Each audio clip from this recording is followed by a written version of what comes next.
E eu vinha caminhando da minha residência para cá, vendo o alvorecer, ainda bem precoce, e pensando o que aconteceu na madrugada daquele primeiro dia da semana, o dia que Jesus ressuscitou. Foi um dia como este. Ele não ressuscitou no sábado, ele não ressuscitou no 7º dia, ele ressuscitou no primeiro dia. E quando Jesus se levantou dentre os mortos, no primeiro dia da semana, ele deu um novo significado ao dia de guarda e de culto. O dia de guarda e de culto na velha aliança, ou na antiga aliança, era o 7º dia, que celebrava a criação. Deus criou tudo em 6 dias, né? E no 7º dia parou de criar. E a aliança foi com Deus Criador. Mas a criação caiu por causa do pecado, e a morte passou a reinar na criação. Nós vivemos um universo em decadência. O universo está em decadência. É um universo de morte. A morte reina em todos os níveis do universo físico. Onde existe vida no universo físico, existe morte. A morte passou a reinar. A Bíblia diz as causas desse reino, que foi por causa da ruptura com Deus no começo. A raça humana rompeu com Deus, voltou as costas para Deus, e essa ruptura, Deus e homem se separando, esse evento cósmico produziu a morte, a separação do homem de Deus, a morte espiritual, a morte física e a decadência do universo. Mas na mesma cena onde aconteceu a morte, a desobediência, não é? A ruptura com Deus e a maldição da morte, do pecado reinam, neste mesmo cenário Deus promete um Salvador, um restaurador da ordem inicial. A promessa de uma recriação, uma nova ordem, uma nova humanidade, um novo cabeça. Primeiro cabeça, Adão cai, com ele caem todos. Um segundo Adão, um novo cabeça de humanidade seria levantado, e nesse novo cabeça, nesse novo, digamos, pai da raça, os homens seriam também revivificados. Jesus é essa resposta, a resposta a esta promessa. Quando ele veio e reverteu a morte pela primeira vez, sai um morto da sepultura para nunca mais morrer. Deus homem experimentou a morte conosco, identificou-se conosco na morte, para descer ao último grau do nosso abismo e de lá reverter, a partir desse último grau, reverter essa situação. Então os que estão em Cristo desfrutam do poder da ressurreição. Embora a morte precise reinar até que ele volte, vai ser o último inimigo a ser vencido, mas o aguilhão dela foi tirado. Por isso Paulo diz: onde está, ó morte, o teu aguilhão? Onde está o seu ferrão? Onde está a sua capacidade venenosa de destruir? Então enfrentamos a morte, mas para quem tem Jesus, a própria morte que enfrentamos, ela perde o aguilhão de nos separar de Deus, porque nem mesmo a morte física nos separa do amor de Jesus Cristo. E tudo isso porque ele ressuscitou dentre os mortos. Então ele redefine a questão do culto, redefine o dia de guarda, o dia de culto, passa do 7º para o primeiro, naturalmente, porque o primeiro dia da semana celebra a recriação, o 7º a criação, que caiu, e o primeiro, com a ressurreição de Cristo, celebra-se a recriação, o novo começo, novos céus, nova terra, todas as coisas feitas novas. E isso só é possível porque Jesus, ao experimentar a morte, tirou da morte o poder condenatório, de modo que aqueles que creem nele têm esta garantia de que a morte não vai mais ter domínio, sobre eles, não tem mais a última palavra. Então o princípio fica: de 7 dias, um é para Deus, Não há desculpa para o crente não ir na igreja no domingo. Não há desculpa. E as que houver, né, precisam ser justificadas não para o pastor, nem para a igreja. É com ele lá em cima. Se for justificado com Deus, está tudo bem. Olha, não fui à igreja, Deus já sabe por que eu não fui. Ótimo, não há problema. Fora disso, não há razão para um crente não adorar no dia do domingo, porque faz parte da nossa aliança com Ele. Está no bojo do Novo Testamento, da nova aliança. E só quem não valoriza o que Jesus é e faz, não valoriza também o domingo. Não tem razão de valorizar o domingo, se Jesus não tem para mim essa importância. Domingo para mim eu faço e aconteço de qualquer jeito. Então por isso estamos aqui, porque a igreja nesses 2000 anos tem mantido essa esperança, esta chama acesa, tem mantido como noiva de Jesus Cristo esse acordo com Ele, o noivo fiel. Ela é uma noiva imperfeita ainda, correto, mas o noivo é fiel e o trato está mantido. Por isso o domingo é um dia de adoração no mundo inteiro. Eu estava lendo esta semana o livro sobre o crescimento da igreja de Donald McGavran, que é o pai do crescimento da igreja a partir dos últimos 50 anos. E entre as estatísticas estavam que se convertem no mundo 78 mil pessoas por dia. 78 mil salvos por dia no mundo é uma coisa que temos que celebrar, não é? 78 mil salvos, só na China quase 25 mil por dia. Então algo está acontecendo, porque a igreja está trabalhando. A igreja está trabalhando. Você vai dormir, mas quando aqui está anoitecendo, está amanhecendo em outro lugar. Então constantemente está terminando o nosso culto, está começando outro. Está terminando o culto lá num fuso horário diferente, está começando o nosso. Então Deus é louvado incessantemente no mundo, e é a fidelidade da igreja, de observância da aliança, de pessoas responsáveis, comprometidas, envolvidas, sérias, que está redundando na salvação de pelo menos 78 mil almas por dia, graças a Deus. Não é suficiente ainda, hein? Por isso esse esforço, né, de nós firmarmos as tendas, as estacas, ficarmos firmes, fazendo a nossa parte, porque cada um fazendo a sua parte é o muito de todos. Então hoje eu vinha pensando, né? Foi num dia como este, num domingo como agora, eu vou indo para a igreja encontrar os irmãos, porque num dia como este, num horário mais ou menos como este, o nosso Salvador levantou-se dentre os mortos. Se Ele não tivesse ressuscitado, eu não estaria a esta hora indo para uma igreja. Se Ele não tivesse ressuscitado, não haveria igreja para eu ir. Se Ele não tivesse ressuscitado, não haveria Novo Testamento para eu ler. Se Ele não tivesse ressuscitado, não haveria salvação para eu herdar. Se Ele não tivesse ressuscitado, não haveria esperança para eu desfrutar, além do horizonte da vida. Não haveria resposta para a morte, porque a constante perplexidade das nossas vidas é que temos que lidar com a morte. Um simples lanche que você esteja fazendo, você está lidando com a morte.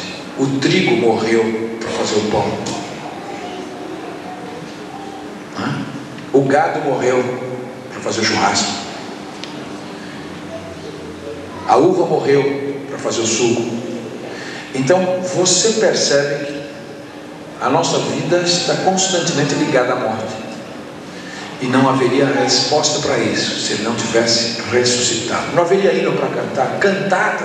Cantada sobre celebração de Páscoa. Páscoa de quê?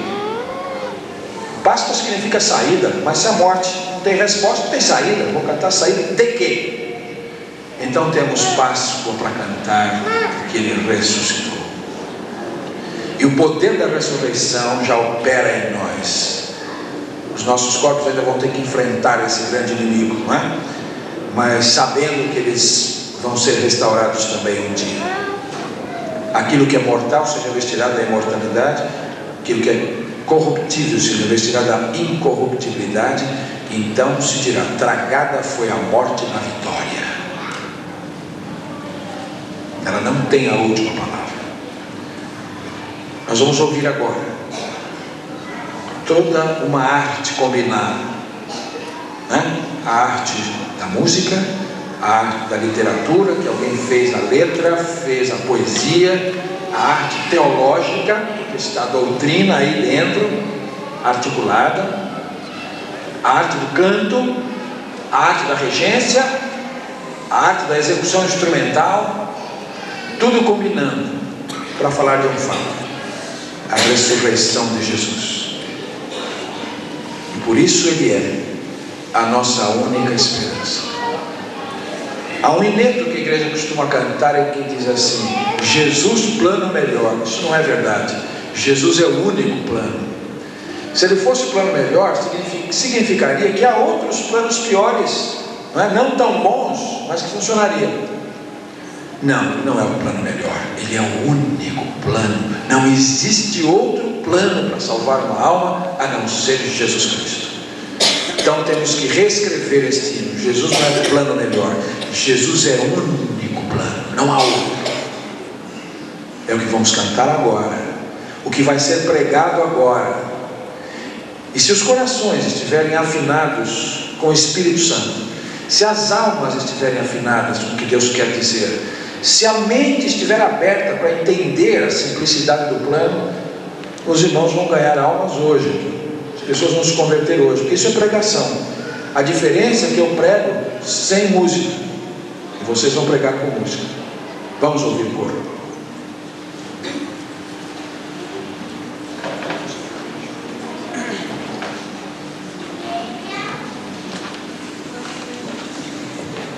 Antes de nós darmos início, cabe a nós falarmos alguma coisa. Quando será que Deus vai te usar? Hoje, amanhã, terça, quarta? Nós não sabemos. Por que eu estou fazendo essa pergunta? Você sabe quando Deus vai te usar? Não, Ele usa quando Ele quer. E a regente, que era para estar conosco, era a Marli. Ela que ensaiou a cantata todinha com esse coro, e dando as broncas, fazendo as referências e chamando as atenções. Eu quero assim, eu quero assado, vamos fazer o mais bonito. Mas Deus tem um plano. O pai dela foi acometido desse acidente a semana passada, teve que ser transportado hoje para o hospital. Bom, você vai estar lá, Marli? Vou estar, vou tentar. E até agora a Marli não chegou. Então Deus vai nos usar o coro para poder acompanhar esse regente, que vai ter que reger a cantata, mas que foi preparado pela outra regente. Então nós não sabemos quando Deus usa, mas Ele usa quando Ele quer e Ele capacita, tá?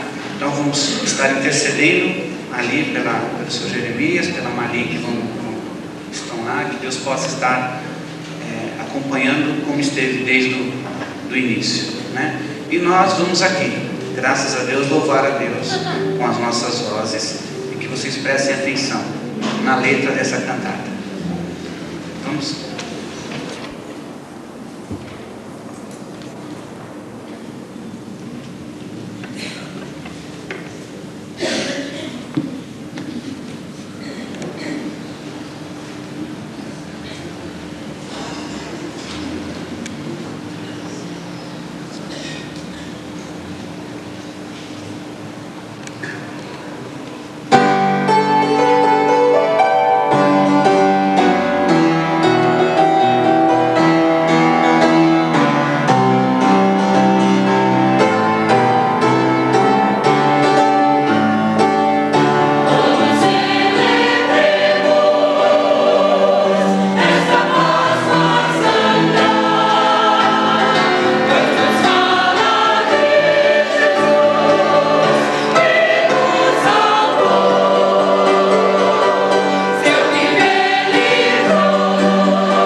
No dia seguinte, uma grande multidão que viera à festa, ouvindo que Jesus vinha a Jerusalém, tomaram ramos de palmeiras e saíram-lhe ao encontro e clamavam: Hosana, bendito o Rei de Israel.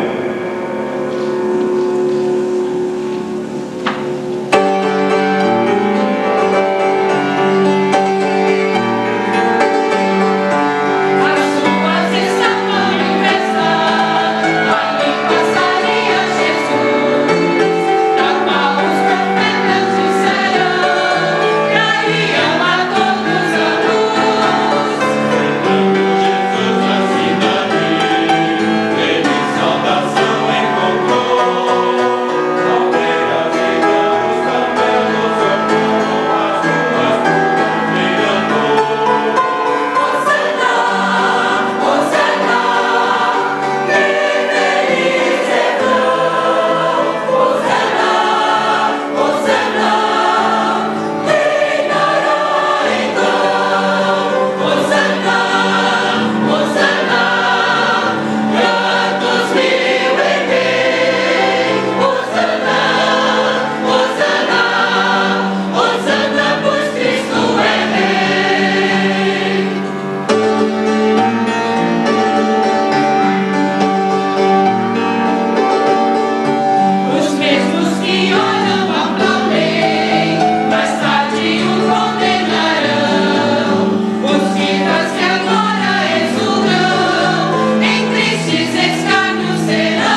E chegando a manhã, todos os príncipes, os sacerdotes e os anciãos do povo formavam juntamente um conselho contra Jesus para o matarem. E maniatando-o, o levaram e entregaram ao presidente Pôncio Pilatos.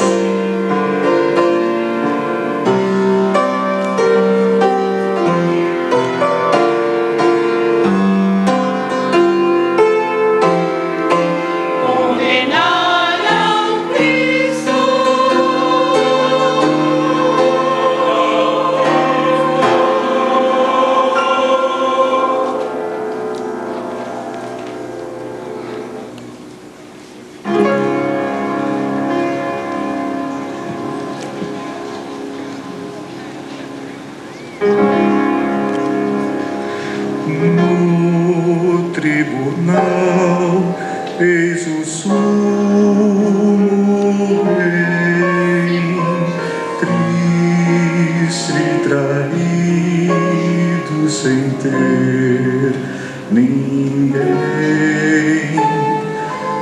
Ao vê-lo assim, a pergunta vem: o que farias dele? O que farias dele? Neutro não pode ser. Deve estarás perguntando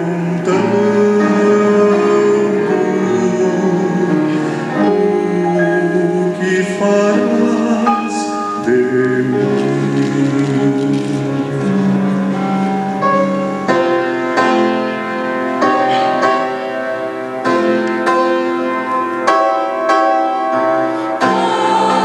Qual Pilatos irás fazer?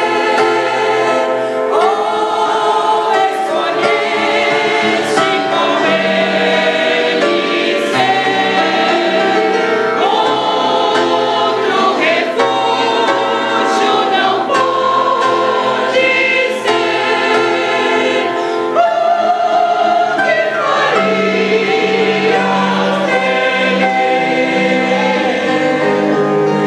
dele? Irias tu negar meu Senhor, qual Pedro fez quando em temor? Ou tu darias o teu amor? O que farias dele? O que farias dele?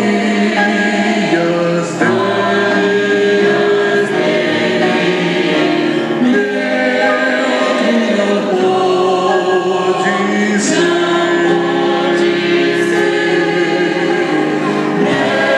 Deve estarás perguntando o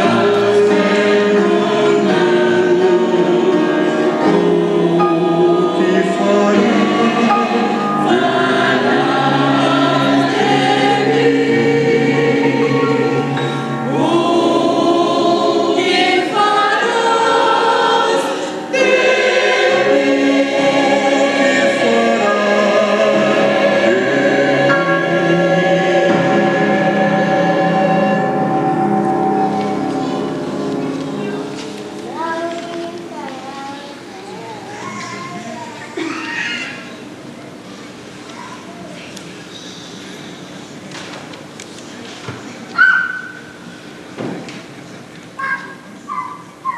Então Pilatos entregou Jesus para que fosse crucificado.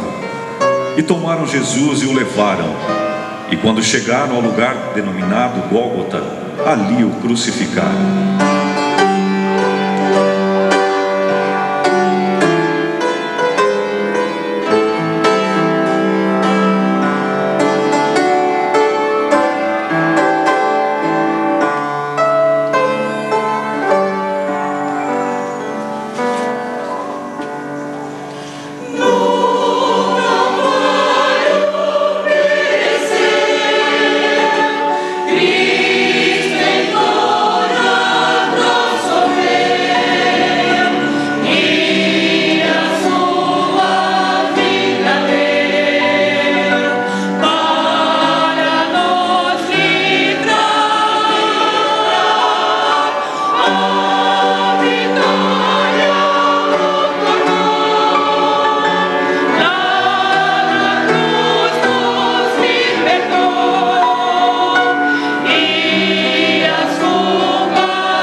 Na cruz eu posso ver crucificado o meu menor, e foi por mim, oh quanto amor, sacrificou seu bem justificou,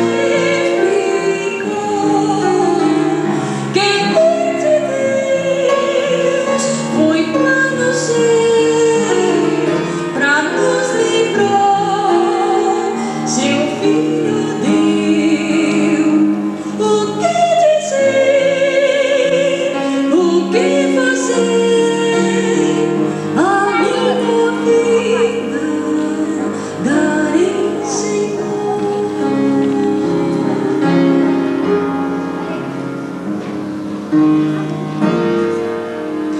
Que grande amor por mim mostrou naquele dia em que na cruz morreu, comprou a mim o meu perdão, que libertou-me, vida concedeu, que de Deus foi plano seu, pra nos livrar, seu filho deu.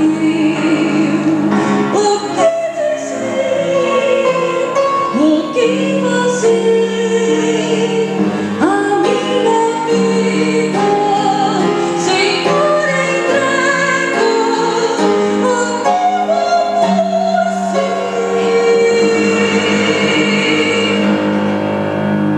a ti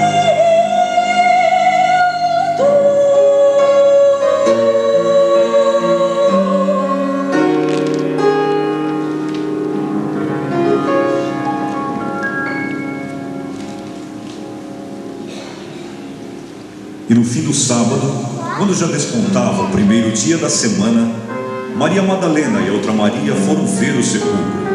E quando olharam, viram que a pedra do sepulcro estava removida. E eis que viram então dois mancebos vestidos de branco, que lhes disse: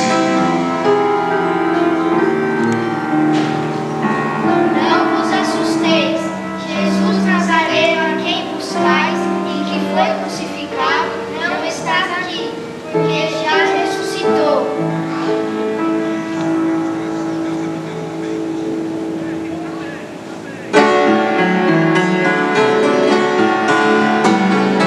Aleluia, aleluia, Cristo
Estes, porém, foram escritos para que creiais que Jesus é o Cristo, o Filho de Deus, e para que, crendo, tenhais vida em seu nome.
Neste momento, cabe concluir o culto da melhor maneira.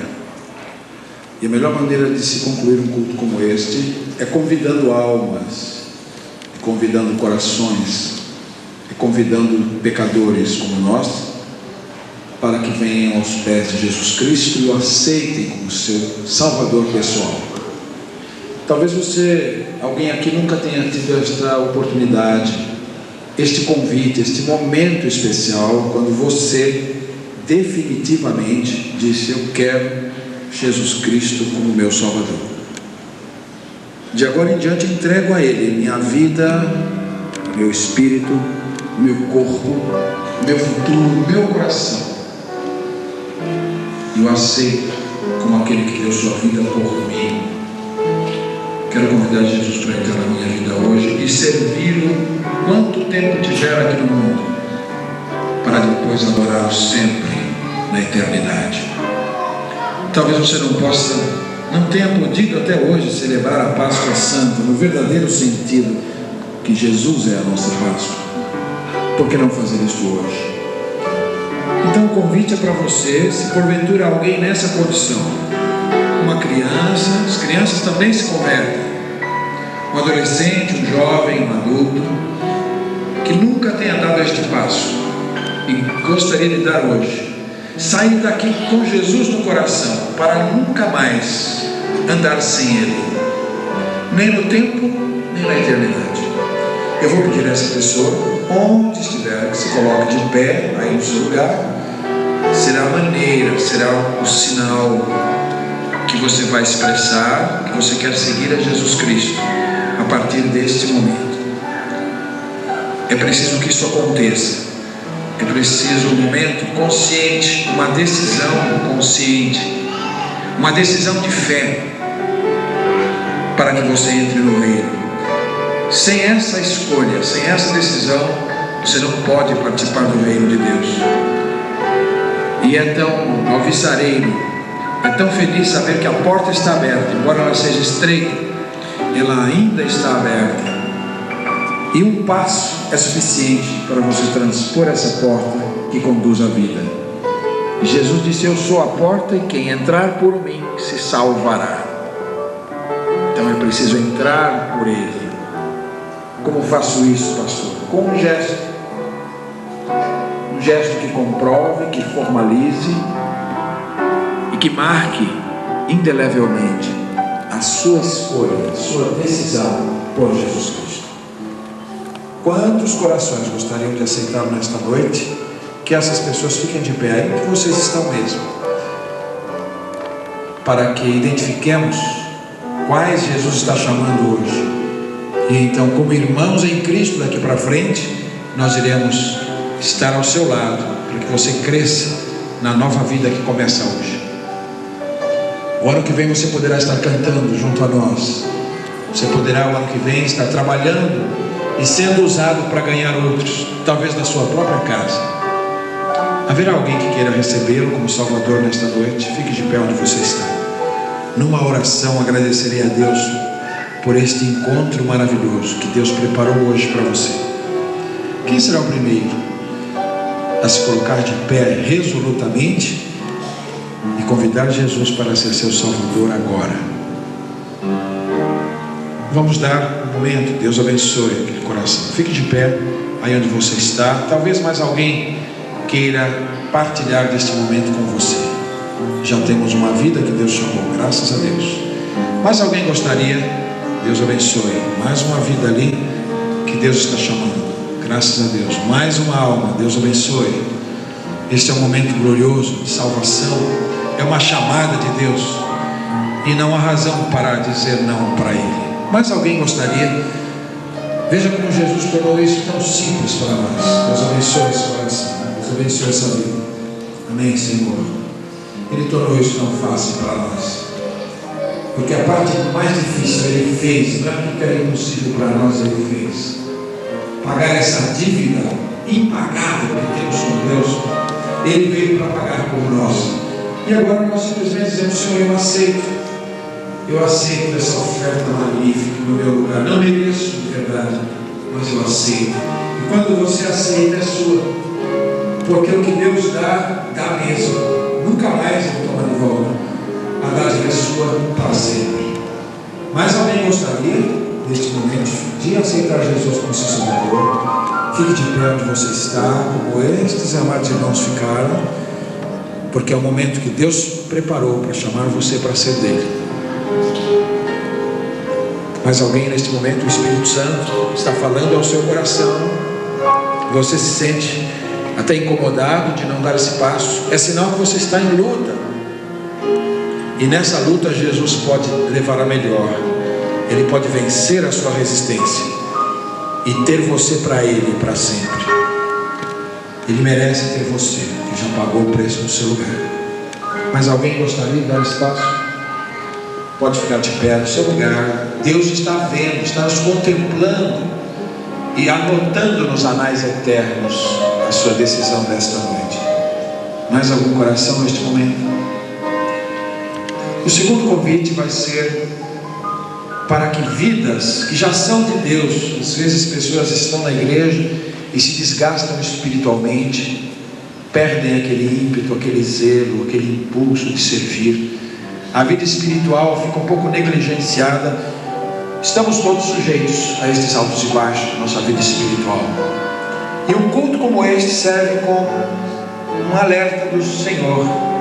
O Espírito Santo diz: meu servo, eu lhe dou uma outra oportunidade para você ser útil de novo, para você se envolver de novo na causa de Deus, para você exercer seu ministério outra vez, para você voltar outra vez ativa na sua igreja, para você ocupar o seu espaço no seu ministério, na igreja de Jesus Cristo. Se a sua vida espiritual não está como deveria, porque nesse momento você não comparece diante de Jesus, você se levanta e pede socorro para Ele revivificar, renovar a sua vida espiritual, o seu zelo, a sua alegria em servir. Quantos irmãos gostariam nesse momento de colocar suas vidas espirituais na presença de Deus e dizer: Senhor, abençoa de novo a minha vida espiritual. Eu já sou um salvo por Jesus Cristo, mas a minha vida como salvo pode ser melhor. Eu gostaria que ela fosse melhor. Então toca na minha vida hoje, para que eu seja um crente mais disposto, mais ativo, mais alegre, mais responsável. Algum irmão ou irmã deseja neste momento uma oração por sua vida espiritual? Fique de pé nesse momento, o pastor vai orar por você. nesse momento. Deus abençoe. Pode ficar de pé, não se constranja com isso. É muito normal, não é? Que a nossa vida sofra esses desgastes, e é por isso que o culto existe, a igreja existe, para que essa renovação se torne possível na nossa vida, aqui e ali. Mas alguém quer ser incluído nesta oração, pode se colocar de pé, o pastor vai orar por você. Não vou me demorar muito mais no apelo, eu acho que o que ouvimos é suficiente para se dar uma resposta. E quem não respondeu, certamente não sintonizou ainda bem a mensagem de Deus, né? Quem sabe Deus continuará trabalhando aí no seu coração. Mas alguém quer ser incluído nesta oração por sua vida espiritual, coloque-se de pé, você estará assim incluído na oração que vamos fazer. Oremos então. Pai Celestial, que momento tremendo este que nos concedes agora. Desde as 6 horas da manhã temos desfrutado desta visitação renovadora do Teu Espírito Santo, quando a igreja se volta para o sepulcro vazio, onde Jesus esteve durante 3 dias no seio da terra, no domínio da morte, e de lá voltou triunfante para se tornar nosso Salvador, Senhor e Mestre. Ó Deus, nós te agradecemos porque chamas estas almas, estes corações para serem teus nesta noite. São tuas estas vidas agora, Senhor. Ninguém mais poderá separá-las de ti. Nenhum poder no céu, na terra, debaixo da terra será capaz de separar estes irmãos queridos do amor de Jesus Cristo. Nós nos alegramos porque esses nomes estão escritos no livro da vida neste momento. Graças te damos porque o Evangelho continua sendo o poder de Deus para a salvação de todo aquele que crê. Que esses irmãos queridos, que agora nascem no reino de Jesus Cristo, encontrem no seio desta igreja o ambiente ideal para crescerem na graça e no conhecimento do Senhor, e eles possam dar muitos frutos de arrependimento, frutos de vida eterna, e serem testemunhas de Jesus Cristo nas suas famílias, nas comunidades de que fazem parte. Oramos em seguida pelos irmãos que disseram: ó Deus, concede uma graça renovadora na minha vida espiritual. Quero ser um crente mais forte, mais vitorioso, mais alegre, mais frutífero, mais maduro, mais responsável. E sem tua ajuda não podemos fazer nada, a Bíblia diz. E é tão bom que, como crentes, de vez em quando compreendamos essa nossa carência de pedir uma porção renovadora da tua graça em nossa vida. Que esses irmãos voltem para casa jubilosos de alegria, com uma porção dobrada da tua graça em seus corações. E essa semana seja uma semana de bênçãos, uma semana de alegrias, uma semana de comunhão e uma semana de serviço. Eu quero te agradecer pelo departamento de música de nossa igreja, todos os conjuntos, cantores, músicos, regentes, e nesta noite particularmente pelo coro principal. Eles sabem que valeu a pena o esforço dos ensaios, da preparação para esta noite, porque tu usaste teus filhos para ganhar estas almas e falar aos nossos corações. Que o nosso departamento de música, Senhor, cada vez mais amadureça, assuma responsabilidades, compromissos sérios com o seu ministério, porque eles sabem, mais uma vez hoje, que vale a pena investir nesse trabalho. É por isso que o inimigo ronda, o inimigo tenta neutralizar, tenta desanimar, tenta afastar nossos cantores, nossos ministros do adoração cantada, porque sabe da força desse ministério na tua igreja. Nós oramos por estes que estão em pé agora, cantando louvores ao teu santo nome, por outros que não estão conosco neste momento, mas que serão chamados de volta para ocupar o seu espaço nesse ministério glorioso. E a todos nós, que tu nos dispensas com tua graça, com tua bênção maravilhosa durante esta semana, durante esta noite, trazendo-nos de volta, Senhor, para as outras tarefas que temos diante de nós. E agora, Senhor nosso Deus, que a graça salvadora de Jesus, teu Filho amado, que se manifestou aqui nesta noite, Que o amor insondável de Deus Pai, que torna possível essas experiências gloriosas, que a comunhão do Espírito Santo, que nos une contigo e com os irmãos, prevaleçam na vida desta igreja e do teu povo na face da terra inteira, agora e eternamente. Amém. Deus abençoe. Podem sentar-se, queridos. Os irmãos que aceitaram a Jesus ao encerramento do culto, eu estarei ali do lado. Quando vocês vão lá, passem lá. Eu quero conversar com vocês, anotar os seus nomes, conversar 2 minutos com vocês depois do culto. Não vão embora sem conversar comigo, vocês que aceitaram Jesus nesta noite. Obrigado ao departamento de música. Vocês vão ter o pós-lúdio agora, é isso? Só vamos sair, então nós vamos sair. Os irmãos aguardarão o pós-lúdio, estaremos lá fora para despedir o povo.